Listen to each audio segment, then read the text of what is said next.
¿Cómo le va? Buenas noches, señor Claudio Lozano, ¿cómo le va? Buenas noches. Rosso, ¿cómo anda? Muy bien. Bueno, a ver, ustedes son dos grandes analistas. Quiero preguntarles un poquito cómo están viendo la realidad socioeconómica que enfrenta la Argentina. Después hay otras cuestiones que tienen que ver con el presupuesto, con el fondo, que me parece importante para hablar. Claudio. Bueno, pero creo que casualmente lo que aconteció con el presupuesto permite dos o tres cosas centrales para el análisis. Primero, el proyecto de presupuesto marca con claridad los actores que gobiernan hoy la Argentina. En primer lugar, el fondo y la prioridad de la deuda por sobre todas las cosas, el pago de la deuda por sobre todo otro tipo de cuestión.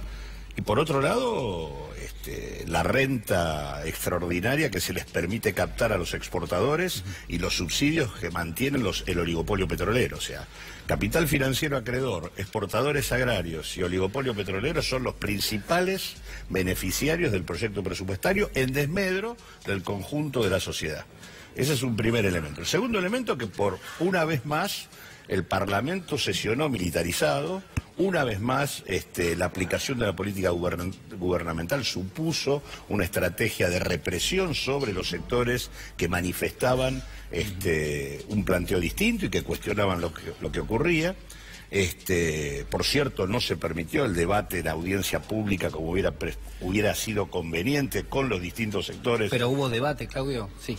No, abierto con todos los actores sociales adentro, no, casualmente por eso los actores sociales estaban afuera y fueron reprimidos. Solamente en la Cámara Baja. Claro, exactamente. Y tercero, me parece que también mostró que un gobierno que es minoría en el Parlamento logró sacar la sanción, con lo cual queda claro que el bloque de gobernabilidad que sostiene este régimen de ajuste, desigualdad y sajeo involucra no solo al PRO, involucra obviamente al UCR en la Alianza Cambiemos, pero también a segmentos muy importantes del Partido Justicialista. Daniel Arroyo. Yo veo que la cosa se está complicando mal verdaderamente. Más allá del presupuesto y el acuerdo con el fondo, está claro que está empeorando la situación. A mí me parece que tenemos tres temas centrales. Uno es que se está rompiendo el contrato social, que una parte de la sociedad dejó de creer en el gobierno, dejó de creer en la política, se desenganchó mal, en serio, de todo. Hay un vacío. Ese vacío lo llenamos con responsabilidad a la política y con propuesta, o lo llena la locura. Para mí la locura es lo Bolsonaro, a lo extremo. Acá hay algo similar a lo de Brasil. Un desenganche, una sensación de la sociedad que el Estado y la política van por otro lado, la sensación de la sociedad que no le cree a nadie y la idea de que ese vacío alguien lo tiene que llenar. En segundo lugar, lo que yo veo es un desacomodo del mercado laboral fuerte. Acá realmente, más allá de los índices y que van a aumentar, hay un desacomodo fuerte. Los que tienen trabajo formal están perdiendo porque las paritarias quedan muy bajos. Los que tienen trabajo informal y hacen changas ganan menos plata que el año pasado. Los planes sociales quedaron absolutamente desacomodados, 1.600 pesos la asignación universal por hijo. La idea de que la gente se funde trabajando, que el pyme, el laburante, labura todo el día y se funde, o el docente, o el que la lleva como puede, es muy fuerte y yo creo que está desacomodando mucho. Y lo tercero es que tengo la sensación de que el gobierno perdió noción de realidad. Digo, más allá de que es una idea equivocada de la Argentina, más allá de que es un modelo que deja 20 millones de personas afuera, me parece que hay gente que no camina, no anda, no escucha, no está. Yo veo a un gobierno que perdió noción de realidad, que no está captando lo que pasa.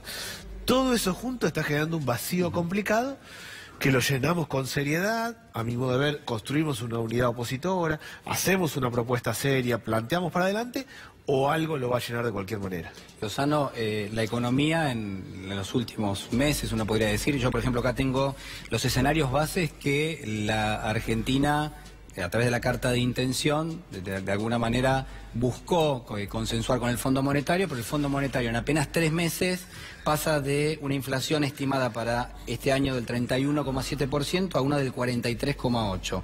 Crecimiento de una caída del 1,3%, el Fondo Monetario pasa a una caída del 2,8%, nivel de deuda por PBI del 68% al 81%.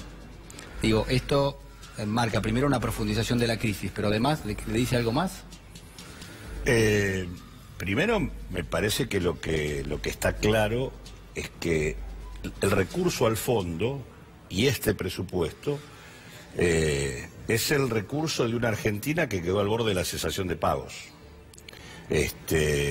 Y que además, digamos, lo que hace el acuerdo con el fondo es tratar de patear la pelota de la reestructuración necesaria de la deuda argentina a después de las elecciones. ¿La deuda hoy es impagable? La deuda hoy es impagable. Es más, con este presupuesto que teóricamente dicen va a tener déficit cero, en realidad lo que vos tenés como déficit, que son aproximadamente unos 600.000 millones de pesos, en realidad son intereses de deuda. Intereses de deuda que en realidad se van a pagar con nueva deuda. Por lo tanto, la deuda, el capital adeudado crece a pesar del déficit cero.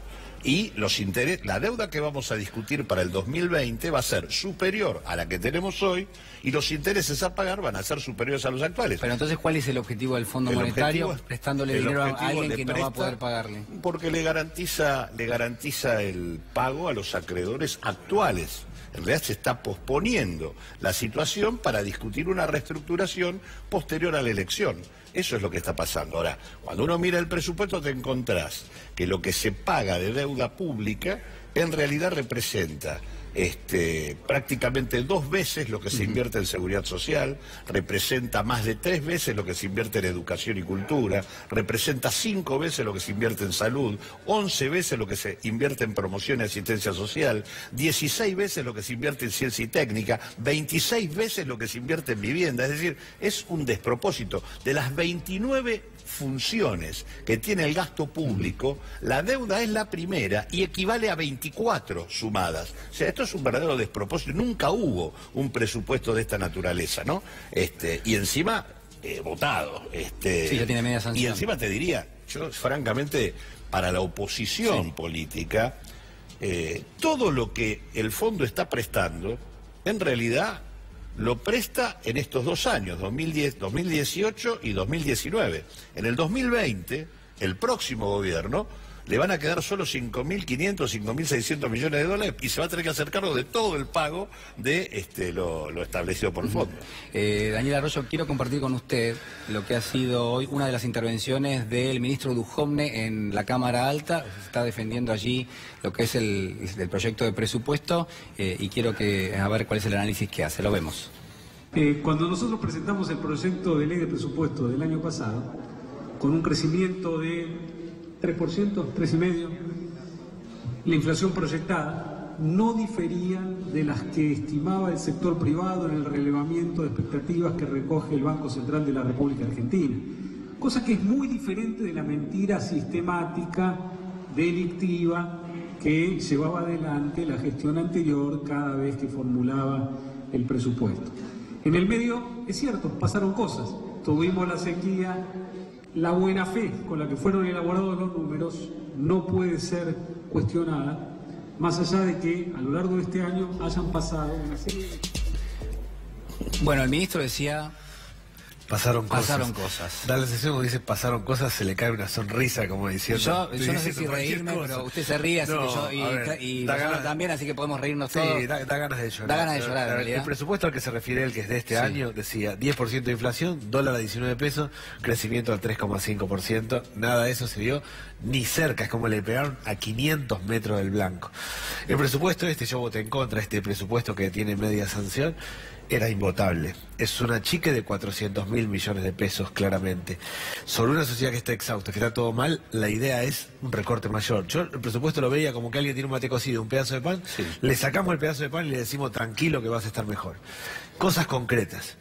Una buena cosa que planteó el gobierno cuando arrancó es que iba a construir 3.000 jardines y que todos los chicos de 3 y 4 años iban a tener cobertura. Todos estábamos de acuerdo. Fue lo único concreto que hizo. No hizo ninguno de los jardines y ahora recorta el 65%. Una segunda cosa buena en la Argentina es el calendario de vacunación. Algo bueno, histórico en la Argentina, tenemos un buen calendario de vacunación. Ya este año tuvimos problemas con la meningitis para los chicos de 10 y 11 años. Vamos para atrás. Adicciones. El gobierno se la pasa diciendo que lucha contra el narcotráfico. Hay un recorte del 60% en tema de adicciones. Si hoy una mamá que tiene un chico adicto no tiene a dónde ir, ¿a dónde va a ir el año que viene? Con un 65% de recorte. Bueno, estamos de alguna manera debatiendo algo que se presenta como una especie de distopía, es decir, todo va a ser peor. Absolutamente, adelante. Todo va a ser peor y a mí me parece que es socialmente inviable, que más allá de que da la impresión de que el Senado lo va a aprobar, no lo va a poder poner en la práctica. A medida que avance el nivel de conflicto, de tensión, de conflicto en la calle, de idas y vueltas, va a ser tan grande que es socialmente inviable. Ya, no es un presupuesto normal. Si hubiera sido un presupuesto normal, yo me hubiera puesto a ver las 2 o 3 partidas más críticas. Es un presupuesto invotable e inviable. En la práctica, el nivel de conflicto social lo va a hacer ir para atrás el gobierno. Lozano. Yo creo que estamos en presencia de un pedido a la sociedad de hacer un esfuerzo absolutamente inútil. Porque, como decía antes, el esfuerzo no resuelve el problema central que está planteado, que es la no sustentabilidad del endeudamiento que tiene la Argentina. El gobierno se endeudó y ya directamente ahora no puede pagarlo. No puede pagarlo y está posponiendo la discusión de ese problema. Y obliga a la sociedad a un esfuerzo brutal para no resolverlo, porque el año que viene el problema va a estar igual y peor todavía. Es un esfuerzo inútil y es un esfuerzo desigual. A su vez, el gobierno camina en la cornisa entre el conflicto social, porque acá hay media sanción, habrá sanción en senadores, pero pues hay que ejecutarlo, ¿no? Y cuando uno dice, como bien decía Daniel, eso es más el que tema cornisa, de el fortalecimiento de edilicio de los jardines de Infante, por ejemplo, hay una reducción del 67%. En todo lo que tiene que ver infraestructura y equipamiento escolar, 76% O sea, es de inaplicable y reducción. por supuesto Digo, que se pero está para ser votando. claro, la madre o el padre que van a anotar los chicos en sala de 3, de 4 años, les va a costar más anotarlo porque va a haber menos lugares el año que viene. Esa es la traducción de esto. La traducción es, la escuela que tiene un vidrio roto Sí. va a tener 2 más, va a Por tener eso 3 vidrios rotos. Pero la cornisa está entre el conflicto social y el escenario internacional, porque acá cualquier cosa desacomoda esto. Y el escenario internacional, aparte, es un escenario sobrecargado de tensiones donde una suba de la tasa de interés internacional puede colocar, podemos tener una corrida cambiaria en el verano sin ningún tipo de dificultad. Sí. Una corrida cambiaria que además, de acuerdo a lo establecido, el gobierno no puede intervenir, porque no puede gastar un solo dólar en sostener el tipo de cambio. Tiene que permitir que el dólar se vaya donde quiera. Y me parece que el otro, además, este presupuesto refleja, o lo que estamos discutiendo, es el fracaso más estrepitoso de la gestión oficial. El gobierno termina su periodo con una caída del producto respecto al 2015 de por lo menos un 2%, una caída del producto por habitante de por lo menos un 6%, una tasa de inflación que en promedio es superior a los 11 años del kirchnerismo que ellos cuestionaban. Es un periodo perdido, absolutamente perdido para la economía y la sociedad argentina. ¿Arroyo? No, a ver, yo coincido, creo que el gobierno fracasó, eso ya es un dato, y que termina peor que lo que arrancó en materia de pobreza, de desocupación, de desigualdad, de estructura económica. El tema es qué hacemos quienes somos opositores. ¿Cómo estamos a la altura de las circunstancias? Yo creo que hay que construir una gran oposición unida, me parece que ese es el camino. ¿Se puede construir una posición? Es una obligación y a mí me parece que vamos a llegar a eso. Por convicción, en mi caso, yo creo que hay que hacer una gran unidad de la oposición, del conjunto de la oposición, de los distintos sectores, con una PASO, una primaria, con 2 o 3 candidatos a presidente y a gobernador, y que la sociedad vote y decida. Unos vamos a llegar ahí por convicción y otros por el imperio del conflicto social. Es decir, cualquiera va a ver que gobernar en el 2019 va a ser muy difícil y que requiere mucho consenso y mucha musculatura. Tenemos que hacerlo.